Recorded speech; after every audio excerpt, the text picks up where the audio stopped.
Meu nome é Bianca Mona Lisa, eu sou médica, radioterapeuta, eu trabalho na oncologia há 5 anos e sempre que eu falo do meu papel dentro da medicina, sempre dizem assim, nobre, né, mas muito triste.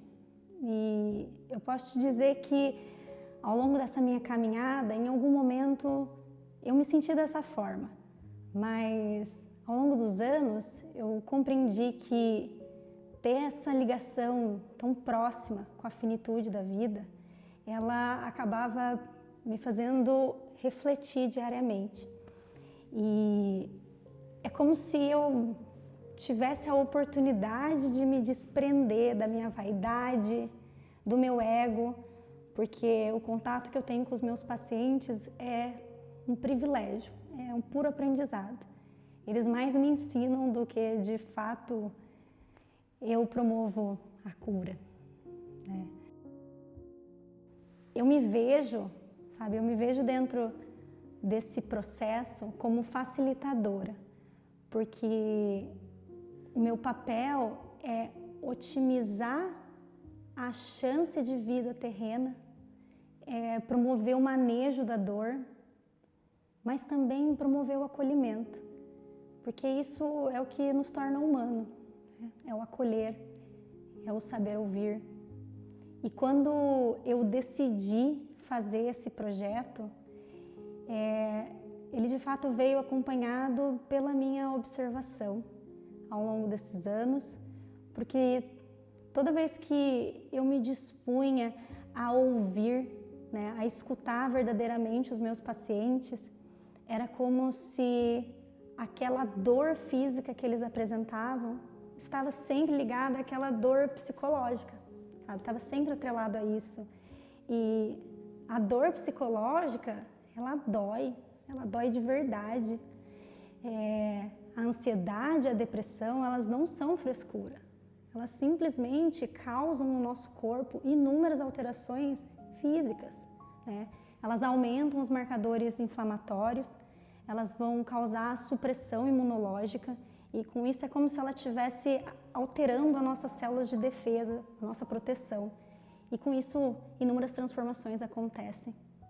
E eu percebi que quando eu me coloquei disponível para escutar os meus pacientes, foi como se a nossa conexão tivesse aumentado. E eles se colocaram numa posição de maior vulnerabilidade com os seus sentimentos, com as suas angústias.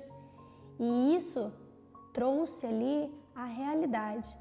Porque se a gente não se colocar vulnerável, a gente está só fingindo ser alguma coisa. É a ilusão do nosso próprio ser. A vulnerabilidade é o que nos torna realmente humanos. É o que faz a gente sentir, sabe? Aquela coisa de ser verdadeiro. A gente tem a característica de admirar as pessoas fortes. E eu escutei isso muito no consultório, né? Dos pacientes dizendo assim, não, doutora, eu sou forte, tá tudo bem. Igual a gente fala, né, um com o outro, tá tudo certo. Mas a gente admira a Mulher Maravilha, o super-homem, mas é irreal, né? Isso não existe. A verdade é que o ser humano é essa coisa simples e vulnerável, quando se coloca diante de uma dificuldade e se abre completamente, porque é aí que você se mostra o seu verdadeiro eu. Eu sempre falo com os meus pacientes que é com muita frequência que a gente não fala sobre os nossos desconfortos, sobre aquilo que nos angustia, aquilo que nos machuca, que nos corrói, sabe?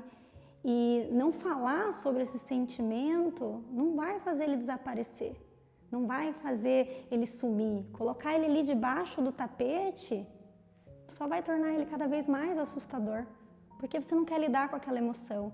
E para você lidar de fato com a cura, você precisa cavucar esses lugares. O dizer, ele não tem o poder de mudar a narrativa, principalmente da doença, né? Mas ele tem o poder de transformar, porque é a partir da compreensão que a gente transforma os nossos sentimentos, a angústia, o medo e tudo aquilo que te aflige. É como se a gente tivesse aquele momento no ato de falar, de verbalizar, de contemplação das nossas ideias. e de uma contemplação onde a gente consegue discernir o que é real e o que é fantasia.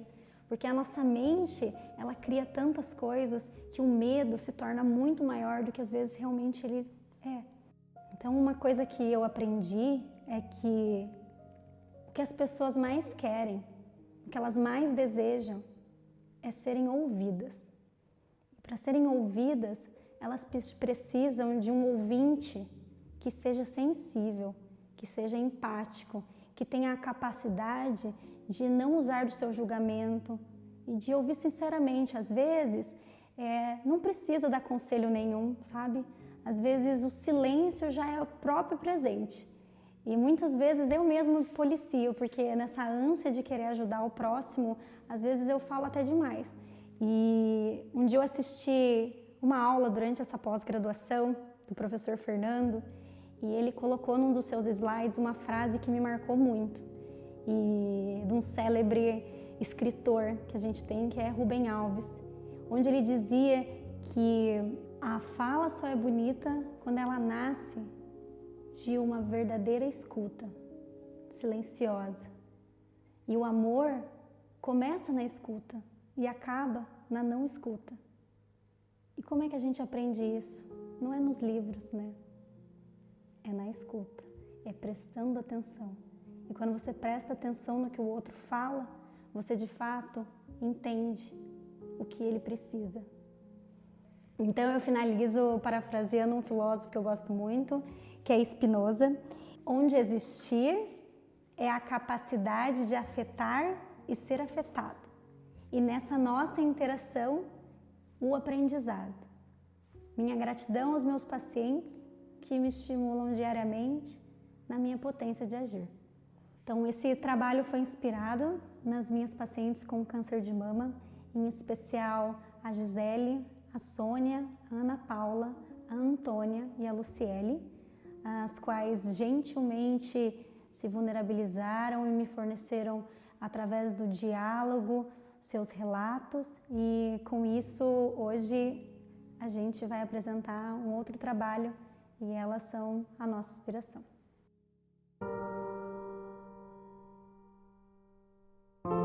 Eu fui abusada pelo meu próprio marido. Ele me batia com força, mordia meu peito.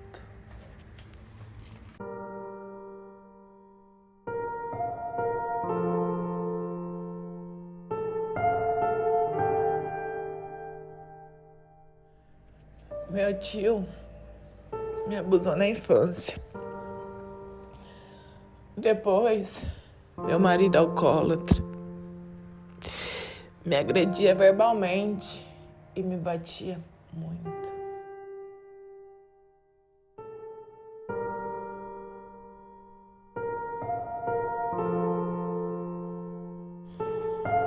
Eu fui espancada por uma professora na escola. Tive depressão por muito tempo e diziam que era frescura.